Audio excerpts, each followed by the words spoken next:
Well, I never seem to do it like anybody else. Maybe someday. I grew up in Long Island, New York, in a very kind of interesting family because my mother met my father when she was a college student, and he was her professor, and they were 30 years apart in age. From as long as I can remember, my mother always modeled feminism for me. She is a very powerful woman. She was the breadwinner in the family, and she would always tell me stories about what it was like for her growing up in the 50s and 60s. She was a girl and everybody was in a poodle skirt, and she grew up in the Bronx, and she would only wear jeans and a sweatshirt. That she purposely kept herself a little on the heavier side for the express purpose so that men would leave her alone, very much rebelling against what society was telling her she could and could not do as a woman. The message that I got was really, you have to be educated and you have to be financially independent. If you happen to have a man in your life, great, but that's not what this is about.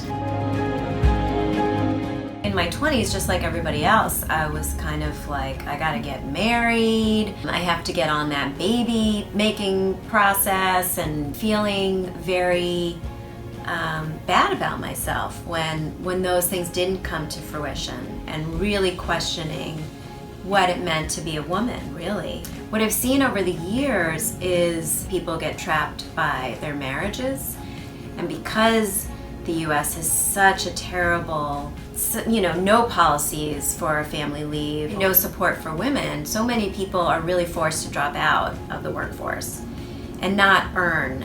And as that happens, their husbands continue with their career. It's making news that women in this country are choosing not to have children. It's like, well, what choice are you leaving them?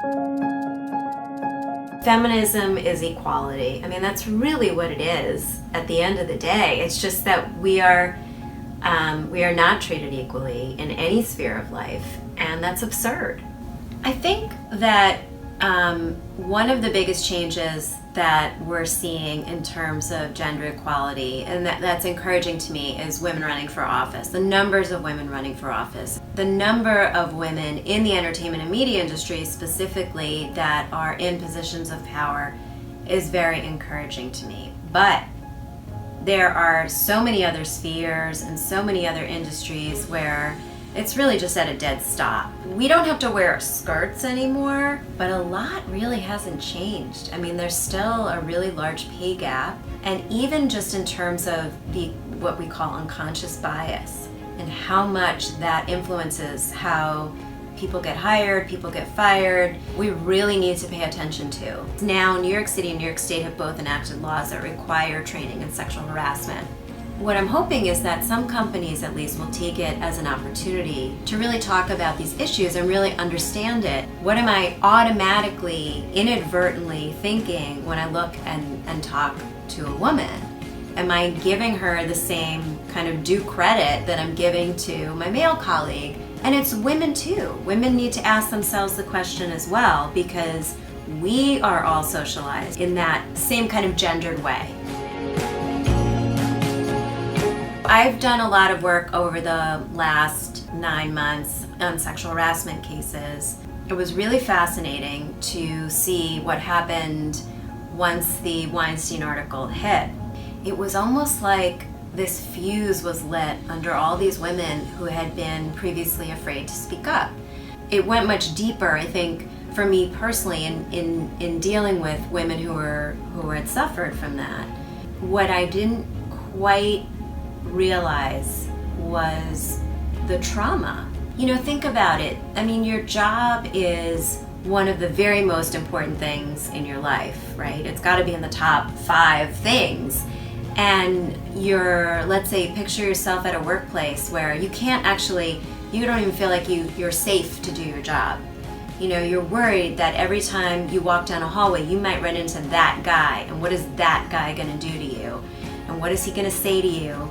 You're uncomfortable all the time, you're stressed all the time. And the women who come forward or hire an attorney and say, get me out of here, and I gotta get out of this place.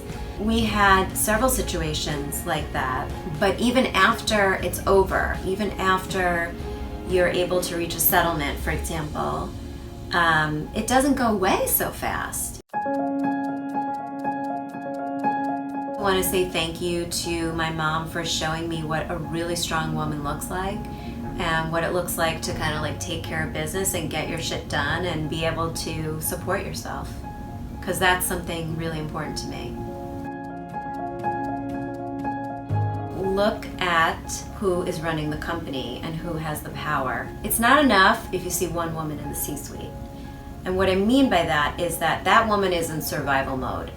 She is not gonna help you because she is the only one. She has to protect herself.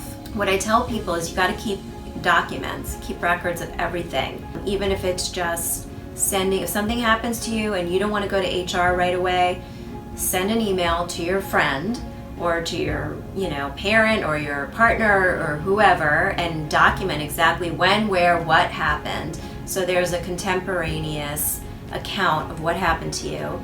And then at a certain point, you kind of have to go to human resources, because if you don't report what's happening to you, they can say, well, we didn't know, you didn't tell us, we weren't on notice to do anything, to make any change. If there's something really serious happening, I mean, I think people should try, if they can afford it, is find an attorney, because there may actually just be things that even just in a 1-hour meeting with a really good employment attorney, you might be able to get some information that helps you navigate through the process that you're about to go into. Talk to people so that they, you have support too, because that's really important. And don't doubt yourself. If you feel like something is happening and it's off, it probably is. I think what I want to say to people is there are a lot of different paths out there, and so just because you're not following the one that you feel that everyone is following, that's okay.